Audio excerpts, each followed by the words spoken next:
ابو جہل تھا اتنا بڑا بدبخت، اتنا بڑا ظالم، اتنا بڑا دشمن کہ اللہ کے رسول کو قدم قدم پہ تکلیف پہنچاتا تھا، مگر اس کے باوجود اللہ کے رسول کی رحمت سے ابو جہل میں خالی نہیں رہا۔ کیسے؟ سنیں،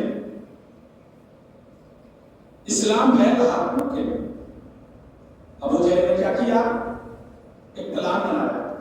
اس کی کوشش صرف یہی تھی کہ اسلام ختم ہو جائے، اس کی کوشش یہی تھی اسلام ختم ہو جائے، مٹ جائے دنیا سے۔ ظالم نے اپنے گھر میں، گھر کے آنگن میں ایک کنواں کھدوایا۔ حضور کی عادت تو سب لوگ جانتے ہیں نا، حضور بیماروں کو اس کی مزاج پرسی کرتے تھے، حضور اس کے قریب جاتے تھے، اس کی طبیعت کے بارے میں حال چال پوچھتے تھے، بلکہ حضور یہ بھی کہتے تھے کہ تمہیں کچھ کھانے کی خواہش ہے تو بتاؤ، میں لا کے دیتا ہوں۔ اللہ اکبر، وہ ہے ہمارے آقا۔ اور اس میں مسلمان اور غیر مسلمان کچھ نہیں دیکھتے تھے، حضور کوئی بھی ہو، حضور پیار بانٹتے تھے، حضور پیار بانٹتے تھے۔ اسی لیے میں اس بات کو کہتا ہوں، اے مسلمانوں، اس دنیا میں زہر بانٹنے والوں کی کمی نہیں ہے، اس دنیا میں نفرت اور برائی بانٹنے والوں کی کمی نہیں ہے۔ تم حضور کے عاشق ہو، زمانہ زہر بانٹتا ہے، تم حضور کے نام پہ پیار بانٹو زمانے والے، اس لیے کہ حضور کے چاہنے والے۔ آؤ سنو، اللہ کے نبی صلی اللہ تعالی علیہ وسلم کو تکلیف پہنچانے کے لیے اور اسلام کو مٹانے کے لیے ابو جہل نے ایک بہت بڑا کنواں کھدوایا۔ اب میں آپ کو جو سنا رہا ہوں نا، الحمدللہ جمعے کی نماز سے پہلے میں سارا اسٹڈی کر کے آتا ہوں۔ اگر کوئی بھائی مجھ سے کہنا حافظ صاحب کتاب دکھائیں، الحمدللہ میں تیار ہوں، آپ کتاب پڑھ سکتے ہیں، مطالعہ کر سکتے ہیں۔ اپنے گھر میں بہت گہرا کنواں کھدوایا مجھے، اس لیے پانی پینے کے لیے نہیں، حضور کو تکلیف دینے کے لیے، اسلام کو مٹانے کے لیے کنواں بہت گہرا کھدوایا۔ کنواں تو جانتے ہیں آپ لوگ، باڈی، اس کے اوپر کیا کیا؟ گھاس پھوس اور کوئی چیز ایسی اس کے اوپر ڈال دیا تاکہ انجان انسان کو یہ معلوم نہ ہو کہ یہاں کنواں کھودا ہے۔ ابو جہل نے بہانا کیا کیا؟ طبیعت خراب ہو گئی، اور اس نے اپنے چیلے چپاٹوں سے کہہ دیا کہ میری یہ بات محمد بن عبداللہ تک یہ بات پہنچا دو کہ میری طبیعت خراب ہے، بہت زیادہ خراب ہے، وہ سنیں گے تو مجھے دیکھنے کے لیے آئیں گے، اور جب دیکھنے کے لیے آئیں گے تو ظاہر سی بات میرے گھر میں آئیں گے، جب میرے قریب آئیں گے تو میرے آنگن سے ہو کر آئیں گے، اور آنگن میں اس نے کنواں کھدوایا کہ جب آئیں گے تو کنویں میں گریں گے، اور اس نے اپنے چیلوں سے یہ کہہ دیا جب محمد کنویں میں گر جائے معاذ اللہ تو تم لوگ مٹی، پتھر، کنکر، جو بھی چیز ہے جمع تمام چیز ڈالنا معاذ اللہ، اور وہیں پر ان کو زمین کے حوالے، وہیں پر ان کو آگے کا جملہ بولنے میں نہیں ہو رہا ہے۔ میرے بھائی اتنا برا سوچا حضور کو شہید کرنے کے لیے۔ اللہ کے نبی صلی اللہ علیہ وسلم نے سنا کہ ابو جہل کی بہت زیادہ طبیعت خراب ہے، اور اس کی طبیعت خراب نہیں تھی، اس نے ایک بہانہ کیا۔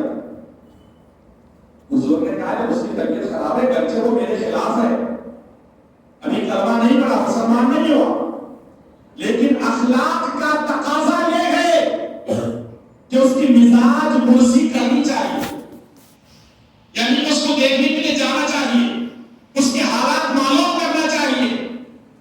میرے بھائی، اللہ کے نبی صلی اللہ علیہ وسلم اپنے کاشانہ نبوت سے نکلے، اب جا رہے ہیں ابو جہل کے گھر کی طرف پہنچے، جیسے ہی حضور کا قدم ابو جہل کے گھر کے دروازے کے اندر رکھا، پہلا قدم دروازے کے اندر حضور نے ابھی رکھا بھی نہیں، رکھنے سے پہلے اللہ تعالیٰ کا سدرا، بلبل سدرا، فرشتوں کا سردار جبریل امین کو اللہ نے بھیجا اور کہا جبریل دیر نہ کرو، جلدی سے جاؤ محبوب کی بارگاہ میں، اور محبوب کو جا کر یہ بات سنا دو، اے اللہ کے نبی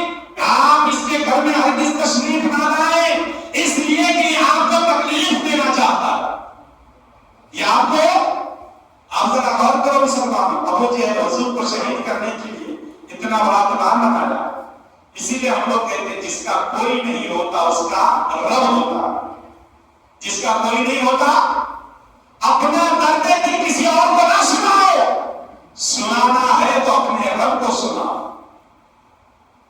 قل هو اللہ احد، تم فرما دو اللہ ایک، اللہ الصمد، اللہ بے نیاز ہے، اسی بے نیاز رب سے مانگا کیجیے، اپنا درد دل اپنے رب اپنے خدا کو سنائیے۔ بے شک کوئی لاکھ دعا کرنا چاہے آپ کے لیے، اگر رب کو منظور نہیں ہے تو کوئی بھی آپ کو کچھ بگاڑ نہیں سکتا۔ لیکن یہ کب ہوگا معلوم ہے؟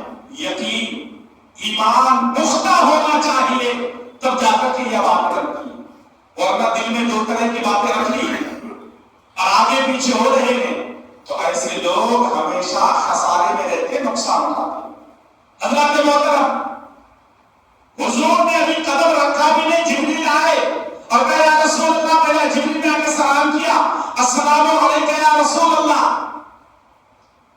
یا رسول اللہ آپ کا رب آپ کو سلام کہے گا، اور پیغام سنایا یا رسول اللہ آپ اس کے گھر میں نہ جائیں۔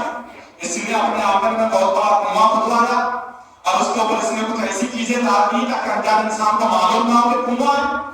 آپ جب وہاں جائیں گے اس کے آنگن میں تو کنویں میں گریں گے، اور جب کنویں میں گریں گے تو اس کا پلان یہ ہے کہ آپ کے اوپر مٹی کنکر پتھر ڈال کے اس کنویں کو سیل کر دے گا۔ سمجھ گئے آپ؟ حضور کی شان میں آگے جملے بولنے کے لیے ہمت نہیں کسی آج میرے بھائی۔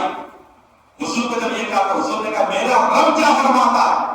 کہا یا رسول اللہ، جبریل نے کہا یا رسول اللہ رب کا حکم ہے یا رسول اللہ آپ نہ جائیں، آپ اپنا قدم واپس لے آئیں اور اپنے کاشانے نبوت تک چلے آئیں۔ حضور وہاں سے واپس آنے لگے اور ابو جہل کیا کر رہا تھا معلوم ہے؟ اپنے اس کا جو گھر ہے جس کو کیا کہتے ہیں کہ صحن کہا جاتا، کمرے کے سامنے جو جگہ ہوتی ہے